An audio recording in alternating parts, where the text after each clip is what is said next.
मैं जिस अकाउंट की आज बात करने जा रहा हूँ वो जो है हर व्यक्ति के लिए उपयोगी है। आपका इंटरेस्ट अकाउंट्स में हो या ना हो, बाकी अगर ये छोटे से बेसिक प्रिंसिपल को अकाउंट्स के अगर अपनी जिंदगी में उतारेंगे तो आप बहुत तेजी से जो है अपनी लाइफ को आगे ले जा सकते हैं।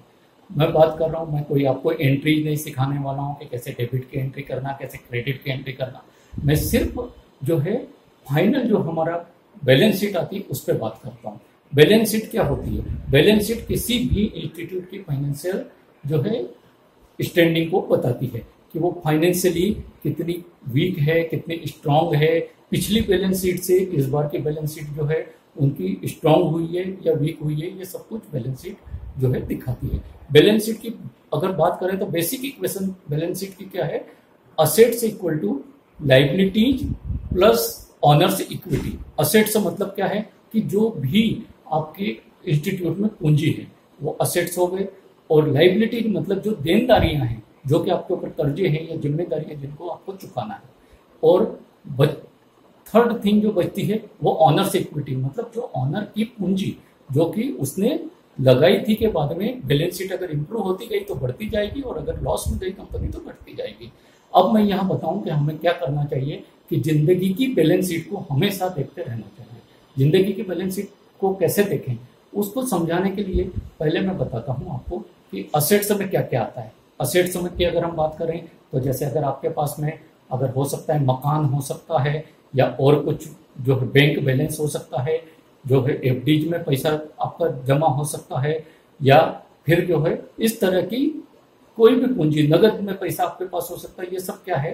ये असेट्स में आता है। लाइबिलिटीज में अगर आपने लोन ले रखा है तो कितना लोन आपको देना बचा हुआ है वो सब किस में आएगा? लाइबिलिटीज में आएगा। देखिएगा आपके जो असेट्स हैं उसमें से लाइबिलिटीज घटा दें तो वो आपकी क्या हो गया कि इक्विटी हो गई, आपकी पूंजी हो गई। जिंदगी में देखिएगा हमें अगर आप देखेंगे कि अगर हमेशा बैलेंस शीट को अगर एटलीस्ट साल में एक बार भी अपनी बैलेंस शीट, जिंदगी की बैलेंस शीट का मुआयना करते रहेंगे तो आप सही डायरेक्शन में जा रहे हैं फाइनेंशियली या नहीं वो आप समझते रहेंगे। देखिएगा इस बैलेंस शीट की कहानी बड़ी अजीब है। यहाँ डिफरेंस ये है कि हम देखते हैं कि अमीरों की बैलेंस शीट हमेशा इंप्रूव होती जाती है। लोगों को एक ही शिकायत रहती है, क्या बोलते हैं लोग कि यार गरीब है वो गरीब रह जाता है। मिडिल क्लास भी अगर आजकल थोड़ा ग्रो हो भी रहा है, हायर क्लास की तरफ जा भी रहा है, अमीरी की ओर जा भी रहा है, तो उस तेजी से नहीं जा पाता है जितनी तेजी से अमीर होते जाता है। तो देखिएगा मैं आपको डिफरेंस बताऊंगा कि यहाँ होता क्या है। बेसिक डिफरेंस कहाँ से प्रारंभ होता है? गरीब क्या करता है? रोज कमाता है, रोज खर्च कर देता है। उसने कमाया, खर्च किया, ना तो उसके असेट्स बढ़े ना लाइबिलिटी बढ़ी। अमीर लोग क्या करते हैं कि वो जो भी कमाते हैं उसमें से कोशिश करते हैं डेफिनेटली जिंदगी जीने के लिए, अच्छे से जीने के लिए, अच्छे से सुखमय जीने के लिए वो कमा रहे हैं ज्यादा, तो डेफिनेटली वो लाइबिलिटीज भी बढ़ाएंगे। परंतु क्या देखते रहते हैं कि उनकी जितना जितना उन्होंने कमाया उसमें से कुछ पोर्शन जो लाइबिलिटी का जा रहा है उसके अलावा इतना जरूर तय रहता है कि उनके असेट्स भी बढ़ते जाए। तो क्या हुआ? गरीब रोज कमाता है, खर्च कर देता, ना असेट्स बढ़ते हैं ना लाइबिलिटी बढ़ती है। अमीर लोग क्या करते हैं कि कमाते हैं, खर्च भी करते हैं, पर उसके बावजूद भी उनके असेट्स बढ़ते जाते हैं। मिडिल क्लास के साथ एक बहुत बड़ी विडंबना है, वो क्या करता है? कमाता है, खर्च भी करता है, कुछ बचाता भी है, परंतु क्या करता है? बहुत सारी चीजें वो लाइबिलिटीज बढ़ा लेता है और सोचता है कि असेट्स बढ़ा लिए मैंने।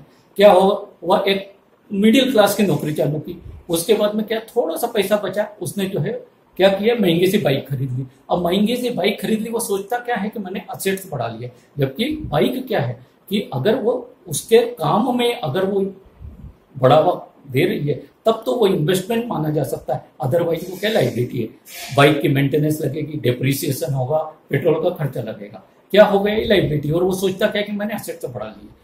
हमें हमेशा अपनी बैलेंस शीट को क्वार्टरली या एनुअली जो है देखते रहना चाहिए। आप जो भी बड़ा खर्चा करें जरूर देखें कि मेरे इनकम लेवल के हिसाब से मैं ये जो खर्चा कर रहा हूँ ये मेरी असेट्स बढ़ाएगा या लाइबिलिटी बढ़ाएगा तो भी कोई प्रॉब्लम नहीं, पर देखना ये है कि मैं असेट्स लाइबिलिटी की तुलना में ज्यादा बढ़ा पा रहा हूँ कि नहीं। अगर आप असेट्स ज्यादा बढ़ा पाएंगे तो आपकी बैलेंस शीट इंप्रूव होती जाएगी। असेट्स बढ़ाने के लिए क्या कर सकते हैं? अगर आपको लगता है कि आपके उसी इनकम में आप असेट्स नहीं बढ़ा पा रहे हैं तो आप कोशिश करें कि मेरी बैलेंस शीट लाइफ की इंप्रूव नहीं हो रही है तो क्या करना पड़ेगा, आपको अपनी इनकम बढ़ाना पड़ेगी। आप अपनी इनकम बढ़ाने पे जोर दें, या जो भी अर्न कर रहे हैं उसमें से कोशिश ये करें कि लाइबिलिटी पे जो खर्च कर रहे हैं उसके साथ में कुछ पोर्शन आपके एसेट को बढ़ाने पे जरूर खर्च हो। अगर ये करते जाएंगे तो आपकी जिंदगी की फाइनेंशियल पोजीशन इंप्रूव होती जाएगी। ये छोटी सी इस मेरी वीडियो में मैंने आपको केवल ये ध्यान दिलाने की कोशिश की है कि आप अपनी जिंदगी की बैलेंस शीट को जरूर मॉनिटर करें, और इसके बाद में मैं बहुत छोटे छोटे से वीडियो के थ्रू आपको कि किस तरीके से आपकी बैलेंस लाइफ की बैलेंस शीट को इम्प्रूव किया जाए वो जो है प्रस्तुत करता रहूंगा। आपको अगर ये वीडियो अच्छा लगा हो तो आप इस वीडियो के नीचे लाइक बटन है उसे प्रेस करें, लाइक करें, शेयर करें, ज्यादा से ज्यादा लोग इस तरह के नॉलेज का जो है उपयोग कर सके, इसलिए इसे शेयर करें। और मैं आगे भी छोटे छोटे ज्ञानवर्धक जो कि आपकी लाइफ को इंप्रूव कर सके वाले वीडियो प्रस्तुत करता रहूंगा। अतः मेरी चैनल को सब्सक्राइब भी